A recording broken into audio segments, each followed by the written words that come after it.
Salam saudara-saudara dikasih Tuhan, apa kabar? Doa dan harapan saya, saudara dalam keadaan sehat, baik, diberkati Tuhan dan dipelihara Tuhan dengan cara yang ajaib. Sesulit apapun hari-hari ini, percayalah bahwa Tuhan menyertai kita.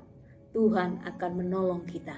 Puji Tuhan. Saat ini saya ingin membangun saudara lewat firman Tuhan dengan tema Tuhan di hidupku. Doa harapan saya, saudara boleh dibangun, dihibur, dinasehati oleh perkataan firman Tuhan.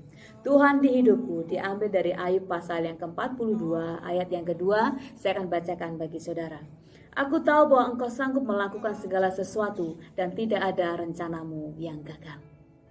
Aku tahu bahwa engkau sanggup melakukan segala sesuatu dan tidak ada rencanamu yang gagal. Ini adalah perkataan Ayub. Ketika Ayub sudah mengalami begitu banyak kesulitan, begitu banyak tekanan-tekanan hidup, dia mulai mengalami perjumpaan ilahi bersama dengan Tuhan. Mata hatinya mulai terbuka bahwa setiap rencana Tuhan tidak akan pernah gagal.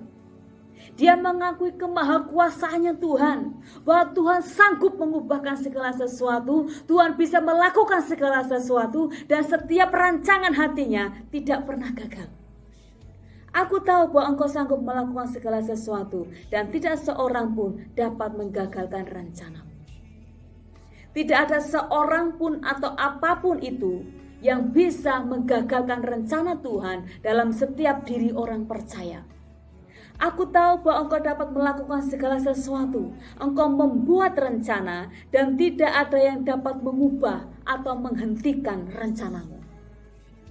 Tidak ada yang bisa mengubah, tidak ada yang dapat menghentikan rencana Tuhan dalam diri setiap orang-orang percaya. Maksud atau rencana Tuhan tidak dapat digagalkan oleh apapun atau oleh siapapun. Sebab Dia berfirman maka semuanya jadi, Dia memberi perintah maka semuanya ada.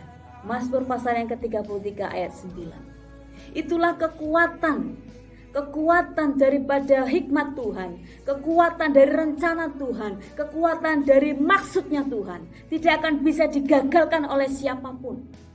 Jika Tuhan tidak menghendaki sesuatu, pasti manusia tidak dapat berbuat apa-apa untuk itu. Kalau hari ini terjadi bencana di seluruh dunia, virus corona yang menelan begitu banyak jiwa, itu pun atas kehendak Tuhan, atas seizin Tuhan. Ada satu maksud yang tersembunyi yang sedang Tuhan kerjakan melalui peristiwa ini. Banyak jiwa-jiwa yang jatuh, banyak jiwa-jiwa yang tewas, yang meninggal karena hal ini. Tetapi itu pun atas seizin Tuhan. Jika Tuhan tidak menghendaki sesuatu, pasti manusia tidak dapat berbuat apa-apa untuk itu. Baik dan jahat dijalankan hanya atas perintah Tuhan. Segala sesuatu sudah Tuhan atur untuk kita, terutama anak-anaknya, hamba-hambanya, umat-umat pilihan Tuhan. Tidak semua orang yang menamakan diri Kristen itu anak-anak Tuhan atau umat-umat Tuhan. Sebab ada dapati anak-anak iblis di antara anak-anak Tuhan. Satu contoh, Yudas Iskariot. Yudas adalah seorang rasul yang dipilih oleh Tuhan sendiri. Tetapi apa kata Tuhan Yesus dalam Yohanes 6 ayat 70-71? Jawab Yesus kepada mereka, bukankah aku sendiri yang telah memilih kamu yang 12 ini, namun seorang di antaramu adalah iblis. Yang dimaksudkan ialah Yudas, anak Simon Iskariot, sebab dialah yang akan menyerahkan Yesus. Dia seorang di antara ke-12 murid itu. Apapun yang terjadi dalam kehidupan anak-anak Tuhan, hamba-hamba Tuhan, umat-umat pilihan Tuhan, atas penentuan dan izin Tuhan, baik itu baik ataupun tidak baik. Ayub adalah seorang yang saleh dan takut akan Tuhan, tapi ia mengalami penderitaan yang seharusnya dialami oleh orang-orang fasik. Tekanan yang luar biasa yang dialami Ayub dari berbagai pihak dalam segala segi kehidupan, dia diuji. Seolah-olah Ayub bukan seorang penyembah Tuhan. Seolah-olah Ayub adalah bukan seorang yang saleh, tetapi ujian-ujian hidupnya menunjukkan siapa dia sesungguhnya di hadapan Tuhan. Menjadi orang yang saleh dan takut akan Tuhan bukanlah satu jaminan kita tidak akan mengalami tekanan atau ujian. Ayub adalah orang yang dipilih Tuhan untuk mengalami penderitaan yang tidak seharusnya dialami orang-orang saleh. Jika Tuhan menguji kita, menguji saudara dan saya dalam tekanan masalah yang hebat, bahkan seakan kita tidak sanggup untuk menanggungnya, dan kita dalam posisi hidup saleh dan berusaha sungguh-sungguh melakukan kehendak Tuhan, berarti Tuhan sedang memilih kita dengan suatu tujuan. Tuhan dipermuliakan lewat penderitaan kita, dan kita dimuliakan lewat penderitaan atau tekanan-tekanan yang ada. Semua sudah Tuhan atur, yang pasti segala sesuatu indah pada waktunya. Termasuk dengan adanya virus corona ini, kita tidak bisa ibadah bersama, kita tidak bisa berdoa bersama, berkumpul bersama. Tetapi ada satu maksudnya Tuhan. Beberapa waktu yang lalu saya sudah sampaikan kepada saudara bahwa ujian iman, ujian kasih, disinilah akan terlihat siapa kita di hadapan Tuhan, siapa kita di hadapan orang-orang sekeliling kita. Kita akan menunjukkan diri kita sebagai Kristen sejati.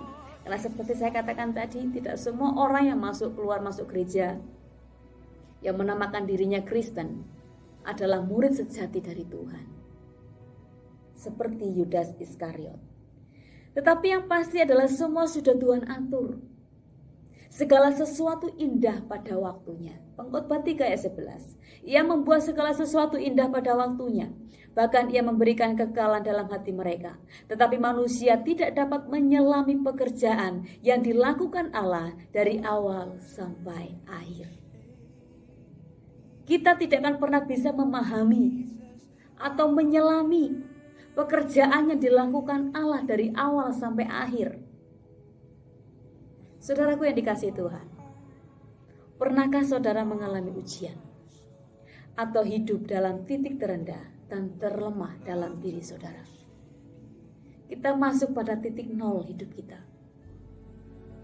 Tidak berdaya dan tidak ada kekuatan untuk membela diri atau menuntut keadilan bagi apa yang saudara alami. Tidak ada yang dapat memahami apa yang saudara alami atau menghibur saudara, atau memberi dukungan, atau mempertahankan saudara, atau memperjuangkan perkara saudara. Seperti tulang-tulang kering di lembah dalam penglihatan Nabi Yeskiel. Sangat-sangat kering, tidak ada kehidupan di dalamnya. Hanya ada rasa sesak, mengeluh dalam roh, meratap. Bahkan seperti rusa yang merindukan air karena rasa hausnya membentur-benturkan dirinya sampai ia menemukan air di padang gurun. Tidak ada harapan. Pernahkah saudara mengalami ujian hidup dalam titik terendah atau titik nol, titik terlemah dalam diri saudara?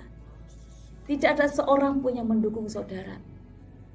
Tidak ada seorang pun yang memperjuangkan saudara, bahkan memberikan keadilan bagi saudara. Hanya rasa sesak, rasa tertekan, meratap di dalam roh. Tidak ada harapan. Yeskiel pasal 37 ayat 11, firman-Nya kepadaku, "Hai anak manusia, tulang-tulang inilah seluruh kaum Israel. Sungguh mereka sendiri mengatakan, tulang-tulang kami sudah menjadi kering dan pengharapan kami sudah lenyap, kami sudah hilang." Hai manusia fana, tulang-tulang ini melambangkan bangsa Israel. Mereka mengeluh bahwa mereka kering tanpa harapan dan tanpa hari depan.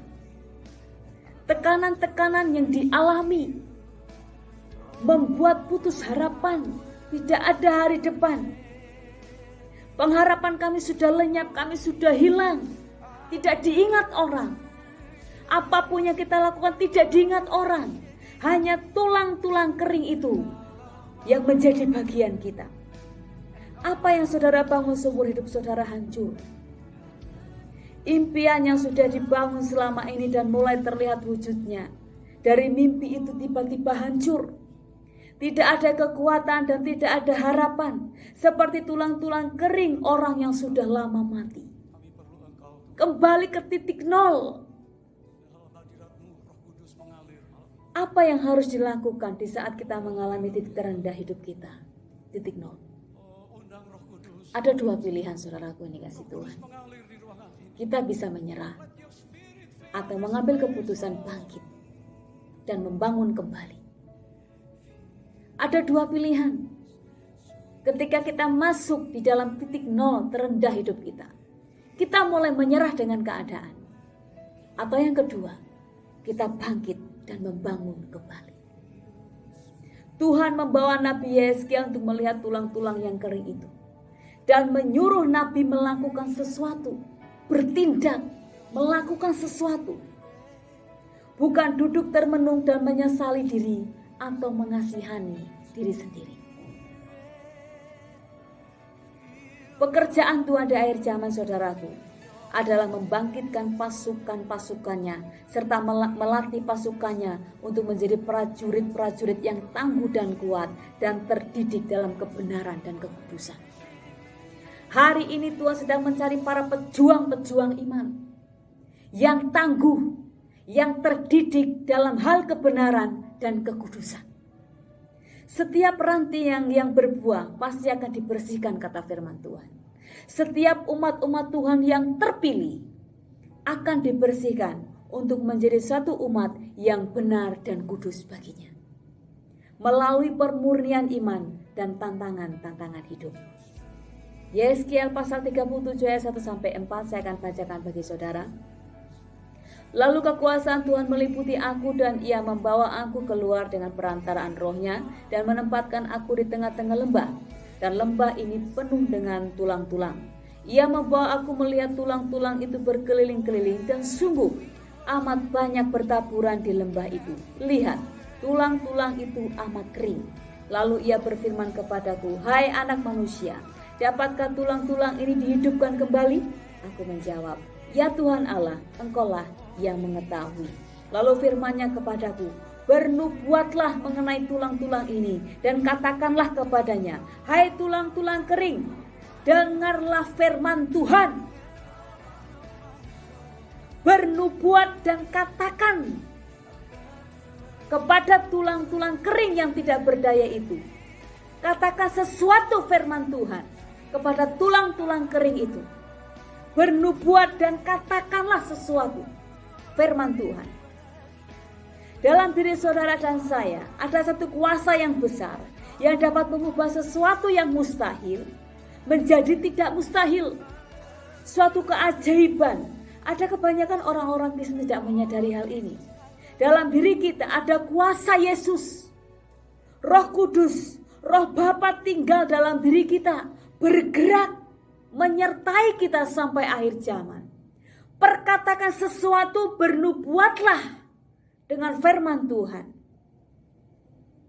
Seperti firman Tuhan katakan dalam Kisah Rasul 1:8, tetapi kamu akan menerima kuasa kalau Roh Kudus turun ke atas kamu, dan kamu akan menjadi saksiku di Yerusalem dan di seluruh Yudea dan Samaria dan sampai ke ujung bumi. Dan ketahuilah, aku menyertai kamu senantiasa sampai kepada akhir zaman. Tuhan menyuruh Yeskiel berbuat sesuatu kepada tulang-tulang kering itu. Kalau kita mengalami hidup dalam titik terendah kita, terlemah kita, jangan kita bersikap menyendiri, mengasihani diri sendiri. Mulai bangkit, bangun dirimu, perkatakan sesuatu, firman Tuhan yang sanggup mengadakan yang tidak ada menjadi ada, yang mustahil menjadi biasa untuk kita alami. Firman Tuhan yang sanggup mengubah kutuk menjadi berkat, yang sanggup mengubahkan segala sesuatunya. Firman Tuhan. Dalam diri saudara dan saya ada kuasa yang besar. Kuasa Roh Kudus. Kuasa yang membangkitkan Yesus dari kematian. Kuasa Yesus sendiri. Aku akan minta kepada Bapa dan Dia akan memberikan kepadamu seorang penolong yang lain, kata Yohanes, supaya Ia menyertai kamu selama-lamanya. Yaitu Roh kebenaran. Dunia tidak dapat menerima Dia, sebab dunia tidak melihat Dia dan tidak mengenal Dia. Tetapi kamu mengenal Dia, sebab Ia menyertai kamu dan akan diam di dalam kamu. Bernubuat, Perkatakan firman Tuhan kepada situasi-situasi saudara, kepada masalah-masalah yang saudara alami, kepada orang-orang di sekeliling saudara yang menghalangi berkat-berkat saudara. Panggil berkat, yaitu roh kehidupan dalam situasi sulit kita. Lepaskan sesuatu dalam iman melalui perkataan kita. Di dalam perkataan saudara dan saya ada kuasa yang menyertai. Beginilah firman Tuhan Allah kepada tulang-tulang ini. Aku memberi nafas hidup di dalammu, supaya kamu hidup kembali. Aku akan memberi urat-urat padamu dan menumbuhkan daging padamu. Aku akan menutupi kamu dengan kulit dan memberikan kamu nafas hidup, supaya kamu hidup kembali. Dan kamu akan mengetahui bahwa akulah Tuhan. Tuhan memakai mulut dan iman Nabi Yeskiel supaya ia bertindak melakukan mujizatnya. Saudara dan saya adalah partner, teman sekerja Tuhan, supaya mujizat kehidupan itu terjadi. Persoalan atau masalah atau tekanan-tekanan hidup akan membawa kematian pada kita kalau kita tidak bertindak dan melangkah dengan iman bersama dengan Roh Kudus. Tekanan-tekanan, masalah-masalah yang ada di sekeliling kita akan mematikan kita, membunuh kita, jikalau kita tidak bertindak, melangkah dengan iman bersama dengan Roh Kudus, bangkit dan membangun kembali. Bangkit dan membangun kembali kehidupan kita. Kalahkan niat jahat si iblis yang mau supaya kita hancur lebur dalam masalah kita. Kalau kita mengalami imbas virus corona hari ini, perkatakan sesuatu. Bernubuatlah. Bernubuatlah sesuatu yang baik. Tuhan, hentikan virus-virus ini. Karena kita tahu Tuhan yang mengatur semuanya. Tuhan yang menulis sejarah. Tuhan yang mengatur banyak hal kehidupan manusia. Tuhan yang menentukan segala sesuatu. Kuasa yang besar itu tinggal dan bergerak dalam hidup kita. Dan itu nyata. Itu nyata. Yeskiel 37 ayat 7-10. Lalu aku bernubuat seperti diperintahkan kepadaku, dan segera sesudah aku bernubuat, kedengaranlah suara sungguh, suatu suara berderak-derak dan tulang-tulang itu bersatu satu sama lain. Sedang aku mengamat-amatinya, lihat, urat-urat ada dan daging tumbuh padanya, kemudian kulit menutupinya, tetapi mereka belum bernafas. Maka firman-Nya kepadaku, bernubuatlah kepada nafas hidup itu. Bernubuatlah, hai anak manusia, dan katakanlah kepada nafas itu, beginilah firman Tuhan Allah, hai nafas hidup, datanglah dari keempat penjuru angin, dan berembuslah ke dalam orang-orang yang terbunuh ini, supaya mereka hidup kembali. Lalu aku bernubuat seperti diperintahkannya kepadaku. Dan nafas hidup itu masuk di dalam mereka sehingga mereka hidup kembali. Mereka menjejakkan kakinya suatu tentara yang sangat besar.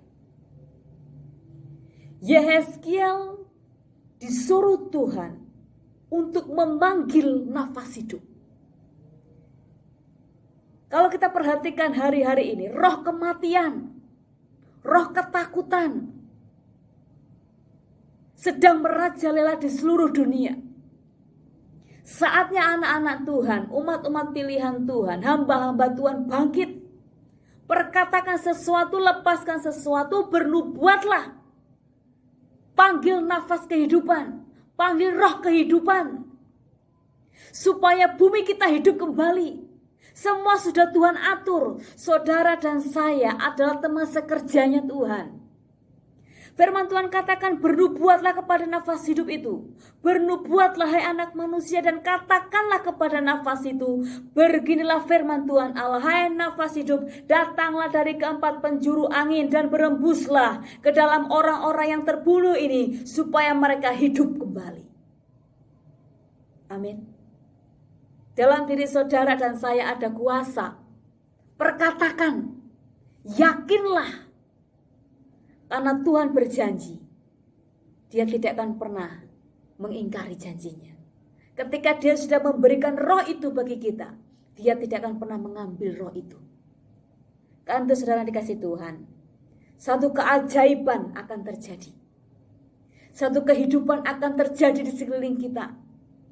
Satu keajaiban kehidupan, nafas kehidupan akan terjadi di sekeliling kita. Tulang-tulang kering itu menjadi satu tentara yang sangat besar. Haleluya. Satu tentara yang luar biasa. Engkau yang tadinya orang-orang yang tidak berdaya tanpa kekuatan, tanpa pembelaan manusia, tanpa dipertahankan manusia, akan bangkit kembali menjadi seorang manusia yang kuat, tangguh, dan mengalami kehidupan yang baru, yang lebih terberkati dari kehidupan yang sebelumnya. Seperti Tuhan memulihkan Ayub yang terpilih untuk mengalami tekanan dan hinaan, bahkan makian, penghakiman dari orang-orang dekatnya. Bahkan yang mencari-cari kesalahan atau dosa-dosa Ayub. Ayub dipulihkan dengan cara yang ajaib. Ayub semakin mengenal Tuhan, sesembahannya yang ia layani. Bahkan setiap orang-orang yang menghina dirinya harus meminta berkat dari Ayub. Keluarganya dan segala yang ia punya sekarang lebih baik dari apa yang pernah ia punyai sebelumnya. Satu pemulihan yang ajaib. Yeskiel 37, 13 ayat 14. Dan kamu akan mengetahui bahwa akulah Tuhan pada saat aku membuka kubur-kuburmu dan membangkitkan kamu, hai umatku, dari dalamnya. Aku akan memberikan rohku ke dalammu sehingga kamu hidup kembali. Dan aku akan membiarkan kamu tinggal di tanahmu. Dan kamu akan mengetahui bahwa aku Tuhan yang mengatakannya dan membuatnya. Demikianlah firman Tuhan. Roh kematian Tuhan ubah menjadi roh kehidupan. Penderitaan Tuhan ubah menjadi kegirangan. Ada satu janji Tuhan yang luar biasa dalam Yesaya 61 ayat yang kedua sampai 3. Saya akan bacakan bagi saudara. Untuk memberitakan tahun rahmat Tuhan dan hari pembalasan Allah kita. Untuk menghibur semua orang yang berkabung. Kita tahu hari-hari ini banyak sekali orang yang berkabung.